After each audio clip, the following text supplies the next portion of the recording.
And hasn't history proven time and time again that the simplest explanation didn't prove to be the right one after all? So isn't even that usual? I think it's important to remember his background. You know, the time also called the Dark Ages, when many common beliefs were generally oversimplistic. Can you imagine how limited our worldview and knowledge of life, our world and universe would be if we never discarded other medieval principles and convictions like we have those? Yet, one of the most often used principles comes from that same era.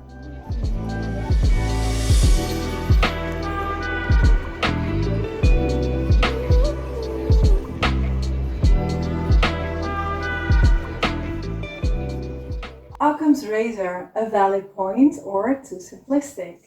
The simplest explanation is usually the right one, known as Occam's razor, originated with William of Occam, a medieval Franciscan monk and nominalist. That seems quite a narrow-minded philosophical view to me. And the opposite of what I believe makes much more sense, Plato's realism. You may know Occam's razor originates from the somewhat different the principle of plurality and the principle of parsimony. The original Latin translates slightly different, by the way, but is a necessity, for example, already highly subjective?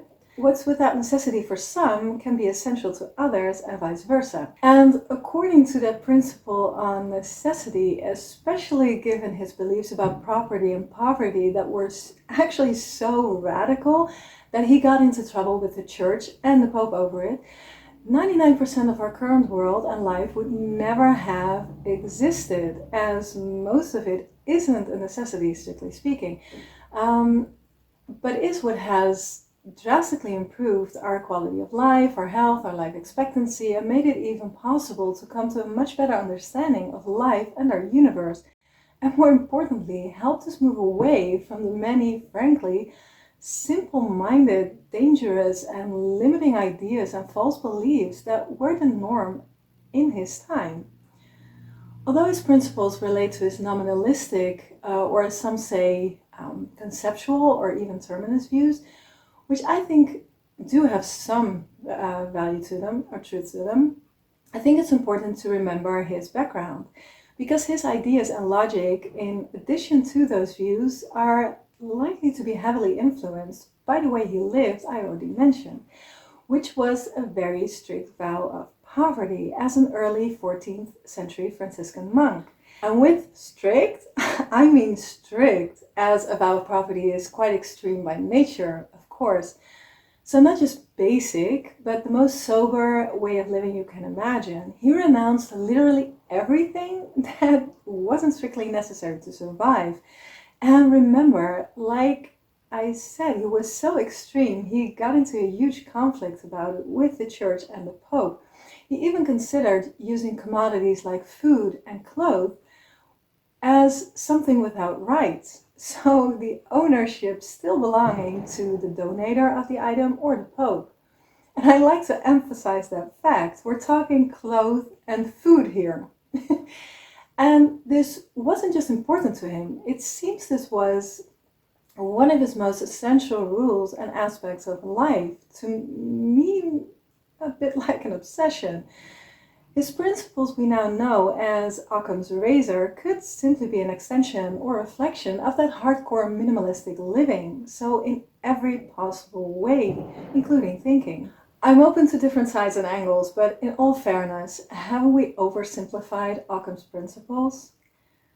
I'm a proponent of not making things more complicated than they need to be, but that's something different. Many things simply aren't as simple as we like them to be. Another thing to remember, from what I understand its actual interpretation, is if one can explain a phenomenon without assuming this or that hypothetical entity, there is no ground for assuming it, meaning that one should always opt for an explanation in terms of the fewest possible causes, factors, or variables. Now that I can agree on, at the very least to a certain degree, and to me, an explanation with fewest possible causes, factors, or variables does not equal the simplest explanation at all. There's a difference, and I think a big difference even. Like necessity, simple is highly subjective, and hasn't history proven time and time again that the simplest explanation didn't prove to be the right one after all, so isn't even that usual? Many things turned out to be quite a bit more complicated than previously assumed. So I looked up some examples to illustrate this, and here are some of the ones that I find quite amusing. Simon Newcomb, the leading US astronomer of his time and a professor of astronomy and mathematics, declared that flight by heavier than air objects was completely impossible. After the Wright brothers made their first flights, he still claimed that airplanes were impractical and worthless. Well, I would love to invite him to our time to see how practical and valuable they have become. Ken Olsen, CEO of the EC, said in 1977, there is no reason anyone would want a computer in their home. Yeah, Ken, that's why we decided to carry them in our pockets and even our wrists nowadays. Those were the simplest explanations back then and made the most sense, at least to them. Like something heavier than water or air has to sink or could not fly. To understand why this is possible with certain applications, it automatically becomes more complicated and impossible to explain in a simple way, or at least the simplest way. And would we even have come to these huge leaps in our technological evolution or discoveries if everyone would have thought the way as those scientists I just mentioned did? You don't look and certainly won't find a way to create something like planes or spaceships and even a space station, sending a rocket to Mars and so on, if you're adamant it can be done, right? You wouldn't even try. I believe the only reason for the awesome creations and discoveries that have been made by humans is by believing, or at least being open to, the seemingly impossible. To think beyond the scope of what we know at any given time.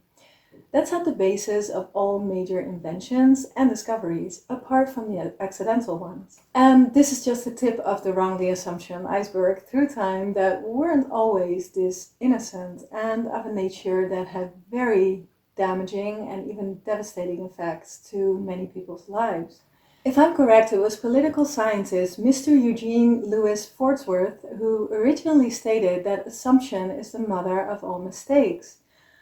Although mistakes can sometimes also be helpful, of course, and lead to important insights even, again, and as we know, things aren't black and white. We all make assumptions and mistakes to some degree, of course, and there's not even anything wrong with that as long as we can acknowledge and learn from them, instead of doing the same thing over and over again, like brushing aside something because it's too impossible to imagine it being true.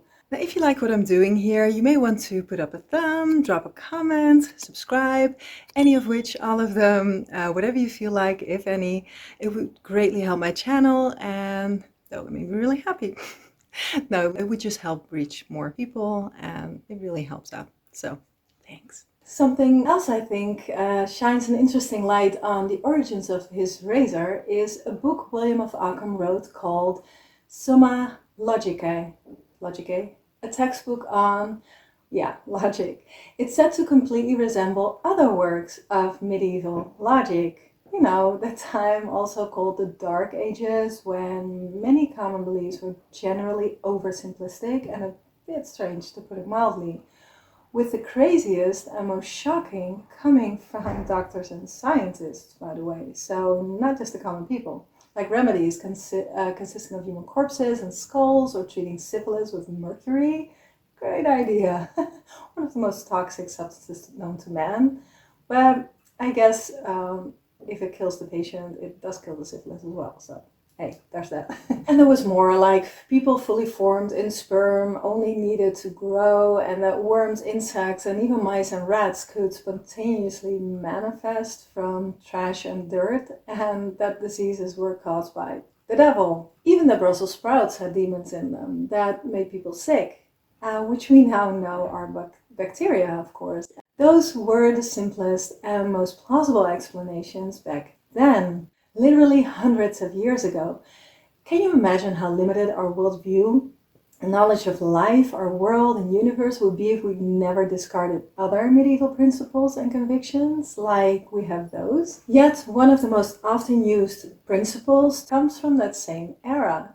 Besides, much of what we know and is evident to us today would have been as outlandish and complicated to them as a holographic universe is for most people now. But science is finding more and more evidence for. It only makes sense. There is much more to be discovered that we currently cannot possibly wrap our minds around.